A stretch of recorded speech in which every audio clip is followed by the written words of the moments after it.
আসসালামু আলাইকুম প্রিয় দর্শক, আশা করি সবাই ভালো আছেন।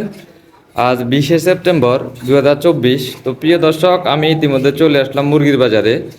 তো বর্তমান বাজার আজকে লেয়ার ব্রয়লার এবং সোনালী মুরগির দাম বাড়লো না কমলো সেটা জানতে পারবেন। তো প্রিয় দর্শক, আমরা ইতিমধ্যে জেনে গেলাম যে কিছুটা বাড়লো মুরগির দাম। তো চলুন আমরা এখন সরাসরি ব্যবসায়ীর সাথে কথা বলে জেনে নেই বর্তমান বাজার আজকে লেয়ার ব্রয়লার এবং সোনালী মুরগির আজকের বাজার দর কত আছে। আসসালামু আলাইকুম। ওয়ালাইকুম আসসালাম। কেমন আছেন শাকিল ভাই? জি আলহামদুলিল্লাহ ভালো। তো ভাইজান, বর্তমানে মুরগির বাজারে কি অবস্থা? বর্তমানে বাজার মুরগির বাজার একটু রেট বাড়ছে। দাম বাড়ছে। ব্রয়লারে কত টাকা দাম বাড়ছে? ব্রয়লারে প্রতি কেজিতে আপনার 15 টাকা বাড়ছে। প্রতি কেজিতে 15 টাকা দাম বাড়ছে। আর লেয়ারে কত টাকা দাম বাড়ছে? লেয়ার প্রতি কেজিতে 20 টাকা বাড়ছে। 20 টাকা বাড়ছে। আর সোনালিতে?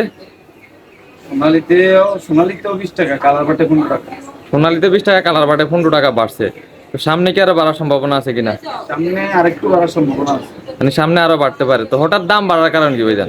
দাম বাড়ার কারণ, দাম না বাড়লে তো কৃষকের লস হবে। কৃষকের লস হলে তো আর কেউ উৎপাদন করবে না। উৎপাদন না করলে তো 300 টাকার মাল 600 টাকা হবে।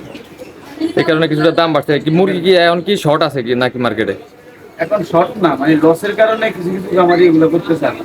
তো ভাইজান, আজকের বাজারে ব্রয়লারটা কত টাকা বিক্রি করেন? আজকের বাজারে ব্রয়লারটা 175 টাকা। 175 টাকা। তো গত 2 দিনে কত টাকা দাম বাড়ছে? গত 2 দিনে 15 টাকা আছে। 15 টাকা দাম বাড়ছে। আর আজকে অরিজিনাল সোনালিটা কত টাকা বিক্রি করেন? সোনালিটা 350 টাকা। 350 টাকা। এটাতে কত টাকা বাড়ছে? এটাতে 30 টাকা আছে। 30 টাকা বাড়ছে। আর কালার বাট আজকে কত বিক্রি করেন? কালার বাট আজকে 250 টাকা। 250 টাকা। কালার বাটে কত বাড়ছে? কালার বাটে 15 টাকা আছে। 15 টাকা দাম বাড়ছে। আর লেয়ার আজকে কত টাকা বিক্রি করেন? এর আজকে 340 টাকা। 340 টাকা। লেয়ারে বাড়ছে কত টাকা? এর 20 টাকা বাড়ছে। 20 টাকা দাম বাড়ছে। মুরগির দাম বাড়াতে আপনার কি বেচা বিক্রি বাড়ছে না কমছে? মুরগির দাম বাড়লে বেচা বিক্রি বাড়লে মানে মুরগিতে বেচা বিক্রি হয় না। মানে মুরগির দাম বাড়লে বেচা বিক্রি একটু ভালো হয়। তো বর্তমানে আপনার বেচা বিক্রি কেমন আছে? বর্তমানে বেচা বিক্রি আগের থেকে একটু বেশি, আগের থেকে একটু পরিবর্তন। মানে বর্তমানে বেচা বিক্রি ভালো। তো থ্যাংক ইউ ভাইজান, আমাকে সম্পূর্ণ ভিডিওতে সাহায্য করার জন্য আপনাকে ধন্যবাদ।